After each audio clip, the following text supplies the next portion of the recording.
हनुमान जी को चोला चढ़ाया जाता है, लाल लाल सिंदूर चढ़ाया जाता। क्यों?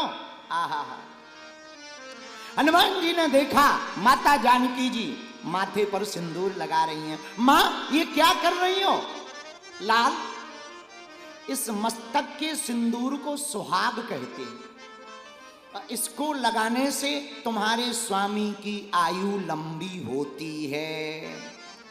हनुमान जी तो बाल मन है, इसलिए हनुमान जी बाल मन मतलब बच्चे का मन।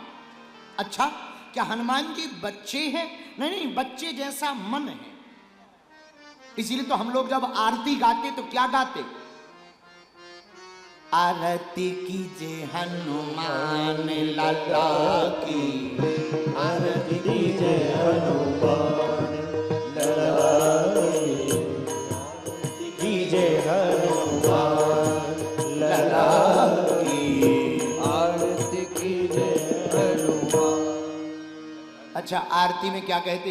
आरती कीजिए हनुमान लला की। लला मतलब लाला, बच्चा मन है। मां, ये सिंदूर क्यों लगा रही? आपके स्वामी की आयु लंबी होती है। हनुमान जी ने सोचा, जब चुटकी भर सिंदूर लगाने से प्रभु की आयु बढ़ती है तो एक एक दो दो दिन बढ़ते होंगे।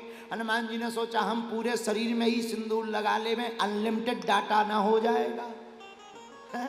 इसलिए हनुमान जी ने पूरे सिंदूर में शरीर में सिंदूर पोत लिया। राम दरबार में पहुंच गए। देख करके राम जी बानर भालू समूह हंस गए। क्या बात है हनुमान, ये क्या है? सरकार, माता जी कह रही थी चुटकी भर सिंदूर लगाने से आयु बढ़ती है। हमने सोचा एक दो दिन बढ़ाने से क्या फायदा, शरीर में ही पूरी बॉडी में लगा लो ताकि अनलिमिटेड हो जाओ, आयु की कोई सीमा ना रहे। उसी दिन से हनुमान जी के ऊपर चोला चढ़ने लगा। तो हनुमान जी लाल लाल देह लाल, देखत में तन विशाल, औंठन पे लाली लगी। हनुमान जी का अरे लाल लाल देह लाल, देखत में तन विशाल, औंठन पे लाली लगी। और बोलो जय बजरंग बली, बोलो जय। तो हनुमान जी को सिंदूर चढ़ता है क्योंकि माता जी के देखने पर, और गणेश जी को दूबा चढ़ती है। क्यों? क्योंकि इनके पेट में जलन हो गई थी, इसलिए जय गणनायक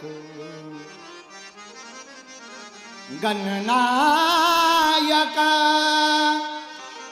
गणनायक। माता जानकी जी स्तुति करती हैं, गणनायक वरदायक देवा, गणनायक वरदायक देवा, गणनायक वरदायक देवा, गणनायक वरदायक देवा। एक बात सुनो, हनुमान जी की लीला और गणेश जी की ये लीला सुनकर तुम्हारे मन में आ रहा होगा कि कितनी बचपना वाली बातें हैं भगवान में, कितनी बचपना वाली बातें हैं भगवान में। तुम्हारी सोच बचपना की है, भगवान की बुद्धि को पाया नहीं जा सकता। बुद्धिहीन तनु जान के सुमरो पवन कुमार, बल बुद्धि विद्या देव मुहि हरहु कलेश। हनुमान जी और गणेश जी तो बुद्धि के दाता हैं, बुद्धि का बल का पता नहीं है। अतुलित बलधामम है मुसैला विदेहम,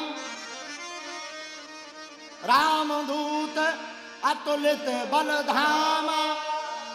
तो बुद्धि और बल का पता नहीं है, ये तो इनकी लीला है हम लोगों को शिक्षा देने के लिए।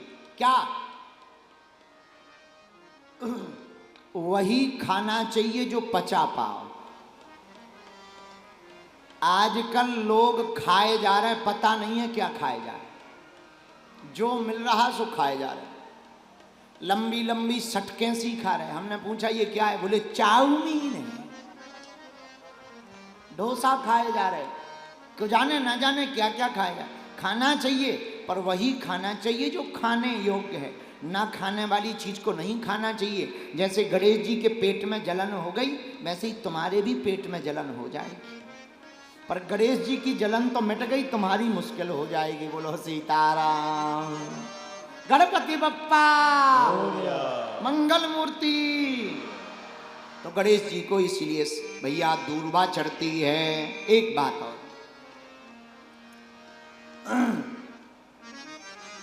गणेश जी की एक और बड़ी प्यारी चर्चा है, उसको और कर लेते। अच्छा, तुम लोगों को जल्दी तो नहीं है? कल की सूचना बता दें, कल दोपहर में दिव्य दरबार लगाया जाएगा। पहले तो लग रहा था कि प्रशासन की अनुमतियां नहीं मिलेगी, लेकिन अच्छा कंट्रोल हो गया है, तो अब व्यवस्था बन गई है। वो कल 12 बजे हम यहाँ आ जाएंगे और दिव्य दरबार लगाया जाएगा। और शाम को बस यही 3 बजे से, दोपहर 12 बजे से 2 बजे तक दिव्य दरबार, 3 बजे से शाम को 7 बजे तक कथा की जाएगी। आज जरूर थोड़ी लेट हो गई थी, पर गणेश जी की इतनी अद्भुत चर्चा है कि कितनी भी जल्दी का सोचो कि लेट आए हैं, थोड़ा जल्दी विराम कर देंगे, पर मन नहीं मानता, क्योंकि इतनी प्यारी कथा है कि इस कथा को पढ़ पढ़ करके मन एकदम गदगद हो जाता। बोलो गणेश भगवान की। इसलिए हम सब बड़े भाग्यशाली हैं कि गणेश जी के इस स्वरूप से भी शिक्षा ले रहे। गणेश जी का स्वरूप क्या है? सूपा जैसे कान, दिव्य स्वरूप है, पर धन्य है गणेश जी से हम शिक्षा ले रहे। बड़े बड़े कान का मतलब है विचारवान होना। एक बात और, हम बार बार कथा में बोल रहे हैं, मूसक की सवारी, मूसक का वाहन, मूसक का वाहन, मूसक चूहा की सवारी पर चलते हैं। ये चूहा की सवारी कैसे गणेश जी ने ली और कब ली, इसके बारे में भी तो पता होना चाहिए। आहा, भगवान गणेश ने चूहा को ही वाहन क्यों बनाया? क्योंकि वो लघुता से गुरुता का प्रतीक है।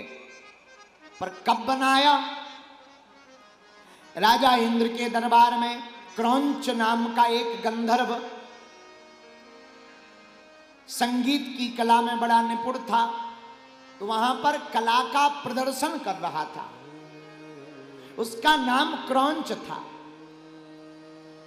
धोखे से इंद्र के ही दरबार में वामदेव नामक ऋषि के ऊपर पैर रख गया। पैर रखा तो वामदेव ने श्राप दे दिया, तू इधर से उधर उधक फुदक कर रहा है, कूद रहा है, जा आज से तू चूहा बन जा, मूसक हो जा।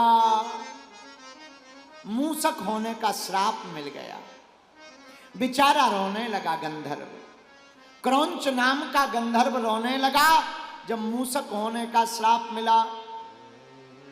अब मूसक भी बना तो कहां का, पृथ्वी पर आकर के पाराशर ऋषि के आश्रम का मूसक बन गया। आहा, अब महात्मा के आश्रम में जहां चूहा बना तो चूहा का काम तो काटना है, पूरा आश्रम काट दिया। जब काटा तो वहीं पर गणेश जी रहते थे। पाराशर ऋषि जी ने शिकायत की, ये चूहा बड़ा खतरनाक है, आश्रम काट के रख दिया। गणेश जी बोले, कहो तो राम नाम सत्य कर दे। नहीं महाराज, कोई और दंड दो। तो गणेश भगवान ने अपने पास जाल को फेंका और पकड़ लिया इस चूहे को। मारना चाहा, तब तक इसने हाथ जोड़कर अपना परिचय दिया, महाराज हमें मत मारो, हम श्रापित हैं। वामदेव ऋषि ने हमको श्राप दिया था कि जाओ तुम मूसक हो जाओ। दरअसल हम क्रौंच नाम के गंधर्व हैं, आप कृपा करके हमें छोड़ दो, हम पर कृपा कर लो या हमें अपना लो, वरना हमारा यह मूसक का स्वरूप श्राप के कारण हास्य परिहास्य बन रहा है। गणेश जी बोले, भैया अब तुम चिंता मत करो, रो मत, हम तुम्हें वचन देते हैं आज से हमारे पास कोई वाहन नहीं है, तुम बोलने में बहुत चटर पटर हो, आज से तुम ही हमारे सर्टिफाइड वाहन के रूप में रहोगे। मूषक बड़ा प्रसन्न हो गया। उसी दिन से गणेश भगवान का वाहन हो गया चूहा। क्या हो गया भैया, जोर से बोलो। चूहा वाहन हो गया गणेश जी का। इस प्रकार गणेश जी को ये वाहन प्राप्त ऐसे हुआ। बोलो गणपति बप्पा मंगल मूर्ति। ऐसे गणेश भगवान को वाहन प्राप्त हुआ। एक बात बोले, ये जितनी भी अपनी कथाएं हैं ना, ये समझाने का प्रतीक है, शिक्षा देने का प्रतीक है। अब आदमी ना समझे तो ये उसकी दिक्कत है, समझाने वाले की दिक्कत नहीं है। फिल्म दिखाने वाले जो फिल्म बनाते हैं उसमें सब कर देते हैं, गाना भी, डिस्को भी, मार धाड़ भी और शिक्षा भी। अब आपके ऊपर है आप फिल्म में देखते क्या। तो कुछ लोग ईलू ईलू भर देखते हैं, कुछ लोग ढिसुम ढिसुम भर देखते हैं, कुछ लोग कुछ देखते हैं, कुछ लोग शिक्षा देखते हैं। ऐसे ही कथाएं भी शिक्षा का प्रतीक हैं। सीख जाओ तो ठीक है, नहीं तो जय बजरंग बली की, गणपति बप्पा। ऐसे ही हमें एक बात याद आ गई शिक्षा पे। पूर्व जन्म में हम यहीं दिल्ली में बुराड़ी में कथा सुना रहे थे। पूर्व जन्म में तो हमें एक पंडित जी मिले, वो भी कथा करते थे। तो उनकी थोड़ी दाढ़ी थी, दाढ़ी तुम्हारे तो नहीं है, उनकी दाढ़ी थी, हमारे भी नहीं है, उनकी दाढ़ी थी महात्मा की। तो महात्मा की दाढ़ी थी। तो वो जो कथा करें तो कथा करते एक बूढ़ी माताजी बुराड़ी की आके बैठे हो, एकदम रोवे, खूब फूट फूट कर रोवे। जब महाराज जी कथा करें तो वो रोवे। महाराज जी को लगा कि ये बहुत भक्तनी है, लगता है ज्यादा ही भक्ति करती हैं, इसीलिए कथा सुनकर रो रही हैं। और स्वाभाविक है, लगेगा ऐसा, लगता है बहुत भक्तनी है, कथा सुनकर के रो रही। तो 3-4 दिन बाद महाराज जी से रहा नहीं गया तो पूछा, माता जी आप बहुत भक्तनी हो, हम कथा जैसे ही शुरू करते हैं आप रोने लगती हो। बोली महाराज बुरा ना मानना, दरअसल हम आपकी कथा सुन करके नहीं रोते, आपकी दाढ़ी देख करके रोते। तो पंडित जी बोले हमारी दाढ़ी में ऐसा क्या है जो आप देख करके रोती हैं। बोले महाराज जैसी तुम्हारी दाढ़ी है ऐसे ही हमारे प्यारो बेटा समान बकरा की दाढ़ी थी। महाराज बोले मतलब? बोले क्या बताएं महाराज, बीमारी के चक्कर में बकरा तो मर गया, लेकिन जैसे ही आप गाते हो तो दाढ़ी हिलती है, तो हमें अपने बकरा की याद आ जाती है कि वो भी ऐसे ही दाढ़ी हिला करके रोया करता था। महात्मा बोले जय हो माता जी, तुम्हें हमारी दाढ़ी बकरा जैसी दिख रही। सच बताएं इसी चक्कर में हमने दाढ़ी नहीं रखी है। इसी चक्कर में हमने दाढ़ी नहीं रखी। क्या ठिकाना वो माता जी दिल्ली वाली फिर से मिल जाए। अब हम ये नहीं कहेंगे कि वो यहीं कहीं बैठी हैं,